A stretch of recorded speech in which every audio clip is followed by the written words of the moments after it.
Pada video kali ini, Mimin akan membahas One Piece chapter 1048 yang akan memperlihatkan bagaimana pertarungan Luffy dan Kaido semakin mengerikan. Manga One Piece chapter 1048 telah terbit dengan memperlihatkan berbagai hal menarik. Dalam video kali ini, Mimin akan membahas tentang chapter terbaru ini dengan memberikan pendapat dan juga beberapa teori. Chapter kali ini berjudul 20 tahun. Cerita dimulai dengan memperlihatkan kejutan dari situasi di atap kastil. Luffy telah membuat tangan kanannya menjadi besar. Dengan tangan berukuran masif tersebut, Luffy terlihat siap untuk melancarkan pukulan yang sangat kuat kepada Kaido. Tentu tangan besar dari Luffy telah dilapisi haki, sehingga pukulan tersebut nantinya akan menjadi sangat luar biasa. Namun melihat tangan kanan besar Luffy itu tidak membuat Kaido gentar sedikit pun.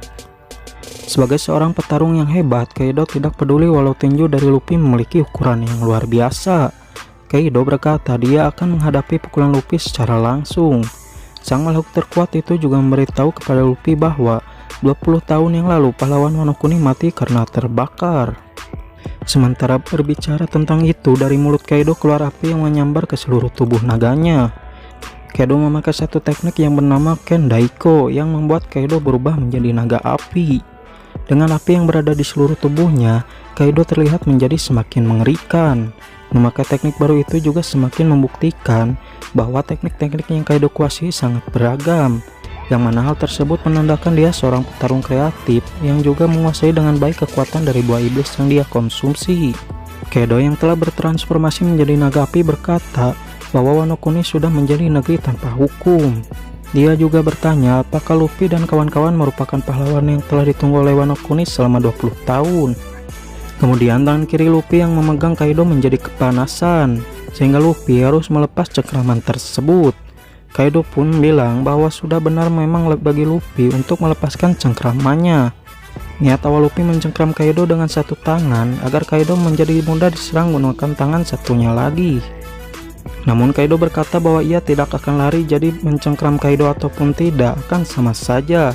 Karena Kaido tidak berniat menghindar, melainkan ia mau beradu serangan lawan tinju besar Luffy.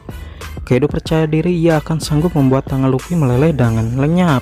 Saat mengatakan hal tersebut, tubuh naga api menyentuh sedikit tanduk Onigashima. Tanduk yang keras itu pun meleleh dengan mudah.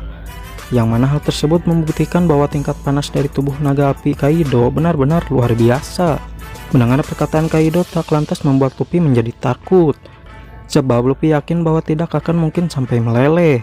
Luffy bisa mendapatkan keyakinan tersebut karena dia telah belajar teknik Ryo, sehingga dia bisa melancarkan serangan tanpa menyentuh musuh secara langsung.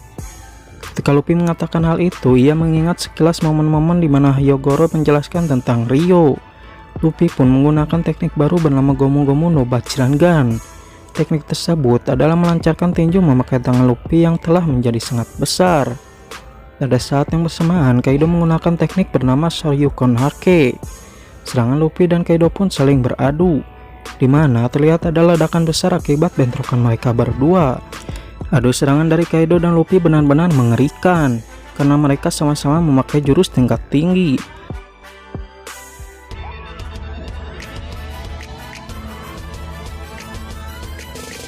Setelah itu muncul cerita kilas balik 20 tahun yang lalu. Terlihat para samurai sarung pedang merah berlari usai mereka diselamatkan oleh Kojuki Oden. Mereka berlari dengan penuh kesedihan sambil tidak ingin melihat ke belakang, karena di belakang mereka ada Kojuki Oden yang sedang menderita dalam minyak panas. Kurojumi Orochi yang melihat para samurai sarung pedang merah berlari bisa mendebak di mana mereka akan pergi. Orochi yakin bahwa tujuan mereka sudah pasti ke Kuri, karena mereka ingin melindungi putra dari Kojuki Oden. Saat itulah Kaido tahu bahwa ternyata Oden punya anak, sehingga Kaido berniat pergi mengajar para samurai sarung pedang merah, lalu mencari putra Kojuki Oden untuk dibereskan. Terlihat juga kilas balik di mana para daimyo berkumpul. Lalu Orochi memberi mereka pilihan. Jika mereka tunduk kepada Orochi sebagai shogun yang baru, maka mereka akan hidup dan bisa berpesta bersama Orochi dan juga Kaido.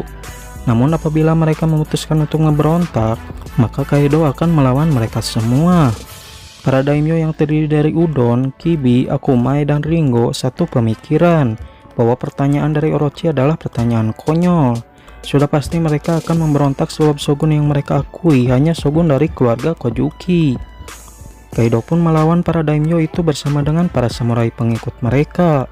Kekuatan Kaido sangat besar sehingga dia bisa mengalahkan orang yang ada di hadapannya itu. Kaido menghujani mereka semua dengan semburan api, sehingga banyak samurai yang cedera parah, bahkan sepertinya banyak yang kehilangan nyawa. Selama itu Orochi yang tidak pintar bertarung hanya tertawa sambil melihat Kaido mengalahkan musuh-musuhnya. Tanpa Kaido, pasti para samurai akan bisa mengalahkan Orochi dan para pengikutnya. Namun mengingat saat itu Orochi dilindungi oleh Kaido, maka tak ada yang bisa membunuhnya.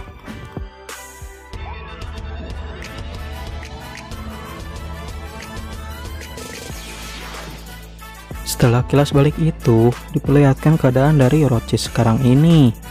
Dia telah berubah wujud menjadi Yamata no Orochi.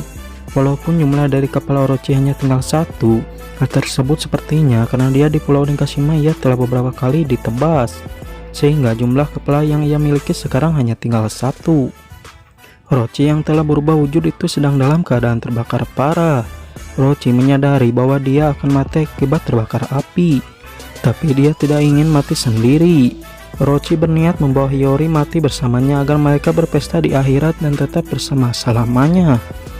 Hiyori tampak pasrah karena dia tidak bisa berbuat apa-apa lagi. Beruntung Denjiro muncul tepat waktu. Denjiro bilang bahwa Orochi berisik. Lalu sangat cepat dan santai Denjiro menebas kepala Orochi sehingga kepalanya pun putus. Mengingat sisa kepala Orochi saat ini hanya tinggal satu, maka kemungkinan besar Orochi benar-benar akan mati. Hiyori pun sangat puas karena Orochi mati di tangan Denjiro, sebab Denjiro yang selama ini paling banyak menghabiskan waktu bersama Orochi. Ia menyamar sebagai Kyoshiro yang berpura-pura melayani Orochi. Kekesalan, kesedihan, dan kemarahan Denjiro selama ini sudah terbayar lunas dengan tebasan yang membuat kepala Orochi melayang. Berhasil menebas Orochi juga bisa membuat Denjiro sukses menolong Hiyori. Denjiro pun memeluk Hiyori. Sementara itu lampion-lampion yang bertuliskan harapan-harapan dari para warga Wano Kuni telah terbit ke langit. Para warga ibu kota bunga pun terlihat sangat bahagia karena mereka bisa menikmati festival api. Kemudian pada bagian chapter kali ini terlihat serangan Luffy dan Kaido masih saling beradu. Selain letusan api terlihat juga pancaran petir hitam yang menandakan bahwa baik Luffy maupun Kaido sama-sama mengeluarkan haki dalam jumlah besar. Masih belum diketahui apakah adu serangan ini akan menjadi penentu pertarungan mereka atau tidak. Menurut Mimin sepertinya masih belum, sebab Eiichiro Oda pernah berkata bahwa pembaca mungkin tidak akan puas jika Luffy mengalahkan Kaido hanya dengan pukulan yang sangat kuat saja. Mengingat Eiichiro Oda pernah berkata seperti itu, maka kemungkinan besar pertarungan Luffy melawan Kaido tidak akan berakhir hanya dengan Luffy memukul Kaido, melainkan Luffy akan punya cara lain untuk membuat Kaido tumbang. Namun akan seperti apakah kebenarannya? Kita nantikan saja dalam cerita yang akan datang.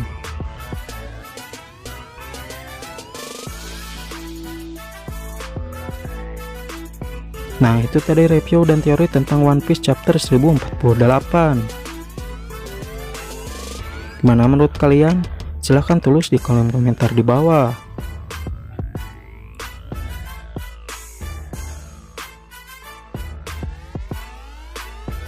Oke, sekian dulu spoiler kali ini.